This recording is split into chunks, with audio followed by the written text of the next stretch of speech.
microphone. It's awesome. Welcome to Occupy Victoria's Secret.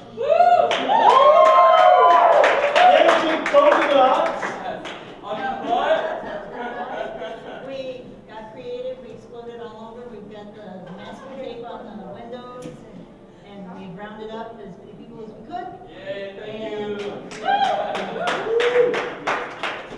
We are the 1%.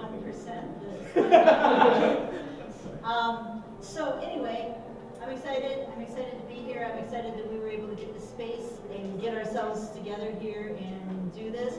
I'm excited that Adam Gottlieb agreed to come out and lead us. All this amazingness that we've got going on. I'm going to take a minute to bore you guys and talk to you about my pet project that brought us all here. It's called Teen Writers and Artists Project. It's a nonprofit organization that mentors teens in the arts. If you're interested in this kind of stuff, if you've got somebody that you know who would be interested in this, what we do is we match artists who are already working in the field that you're interested in with you, and we try and put you into a relationship with somebody who's going to help you, like when you get out of high school, when you get out of college, you establish a relationship. We've got one girl who started with us about 5 years ago. She's in college now, but she is about to publish a book in April through an actual publishing company. We're really proud. And we have other people that are doing all kinds of other things. Our music program is going really well. As a matter of fact, on the 20th, we are having a battle of the bands downstairs here. So if you want to hear like a bunch of bands from the area play, please come and watch that. It's from 8 to 11, and it seems like there's going to be tons of people for that. And then on the 27th, the library is sponsoring an all-ages poetry slam. And so you guys could come back and compete and slam against everybody, anybody. Show the old folks how it's done. As a matter of fact, that's going to be down in the little atrium place where the guy's playing the banjo right now. And you know, and the old folks can come and show you how it's done too, because I'm planning on slamming against my team that day. We're going down with Yeah, I told you about this. It's obvious when it's Okay, was that's it one of the times when I'm gone? probably. Okay, that explains why I don't know. Okay. We will attack you with words. I'm scared. All right. So anyway, I think I'm pretty much done talking at the moment, and I'm going to turn it over to Adam, and he can get us started.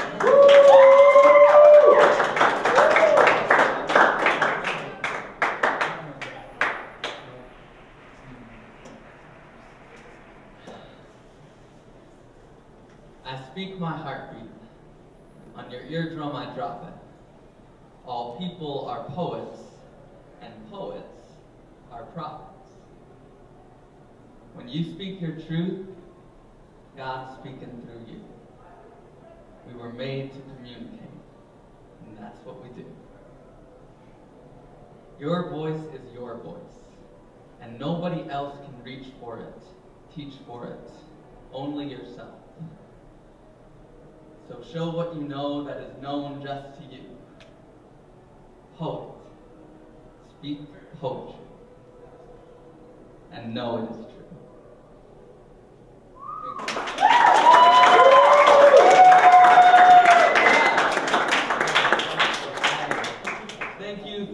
Thank you, everyone, for being here. This is so friggin' dope. This is like so funny and awesome and righteous right now that we're in Victoria's Secret at the Charlestown Mall, having an open mic, having a youth spoken word showcase. I'm mind blown and just like so grateful to be here. Thank you for bringing me out. Thank you, Diana, for all the work you do, hosting, organizing, being the wire.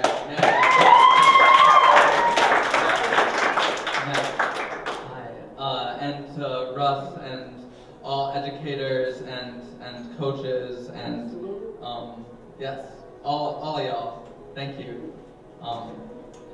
And mostly, thank you to the young poets who are here. For if you weren't here, this wouldn't be here. You know, all of us. You know, we could like any one of us is. It might still happen, but without the youth poets, this does not exist. So thank you. I want to start off with just like saying a little bit about like youth spoken word in general. You know, this is like this is a youth-led revolution that we are all a part of, and I feel like in a way, just by being here right now, everyone is a leader in your communities. In a sense, you are leaders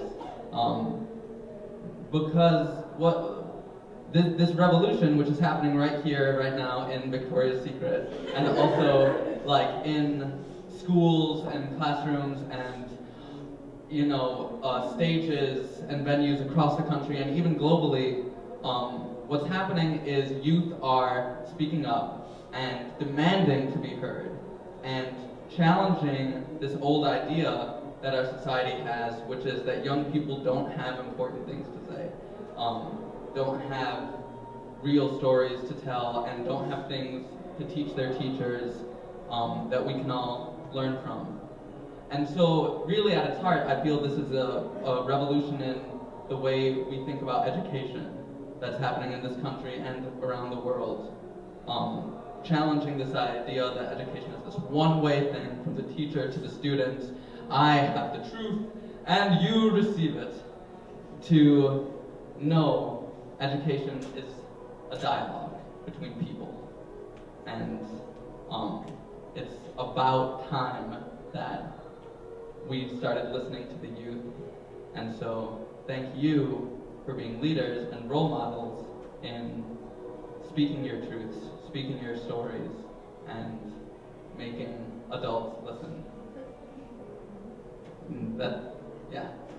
And thank you. You don't have to clap. But that was my speech. Okay, now I'm off my soapbox. Honestly, I feel, as far as hosting this goes, I don't really know what I'm doing.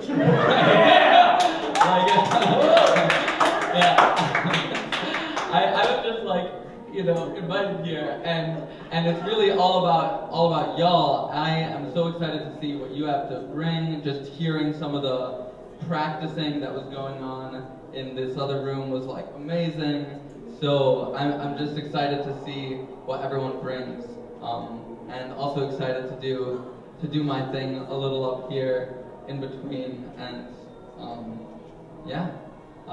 but I'll need everyone's help in like, because I don't know what's happening. so I'm just like kind of a figure of a host. I'm not like really like a host in a practical sense right now. But yes, and I think that we'll be kind of making some stuff up as we go along, as the evening unfolds. So we shall see. And I spit one more and then move on to the next. I'm gonna do a number of my own poems tonight. But this first one I feel to do is a cover piece that I love so much. And I memorized in high school actually. It's a manifesto really that says a lot about what I feel is most powerful about spoken word. And it's by Denison Kane of the Typical Cats, who you may have heard of. If not, check that out, Typical Cats. And yeah. It's called What You Thought Hops.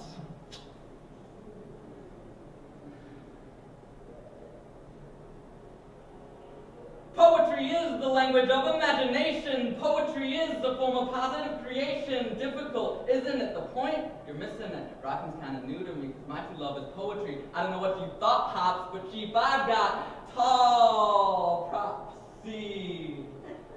This be the rebuttal model version to Mr. Academic who does not believe that my poems would, could, should have muscles and bodies like this one.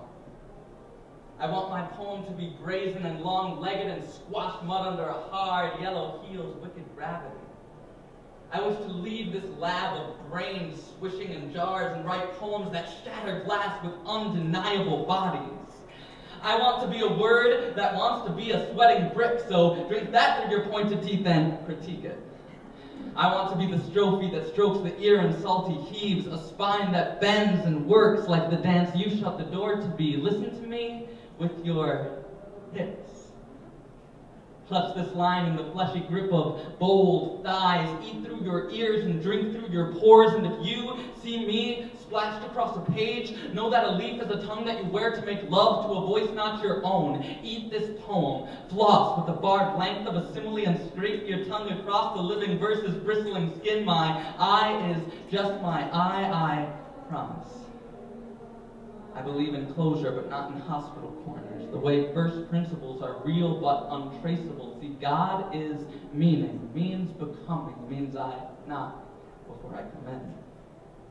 Means I wriggle through the riddle of the flesh and out-sweat it. Means I wear my impertinence upon my fluttering lip, my refusal to bow down and exist backstage by the sandbags and pulleys. Hell fucking no! I exist to be seen, to see and be seen, to push my eye to the thou, because the premise of my rhythm is the unapologetic emphatic of the insistence of the declarative sentence. That's right, bad boy. I am, I is, I be. Fuck you, I can speak about myself in rhyming couplets if I want to. I am, I is, I be, I do, I self, I delve, I solo, I dolo, is,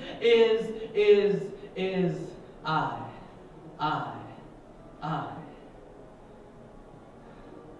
And my mother's talk stories from beginning to end. Listen to this poem with your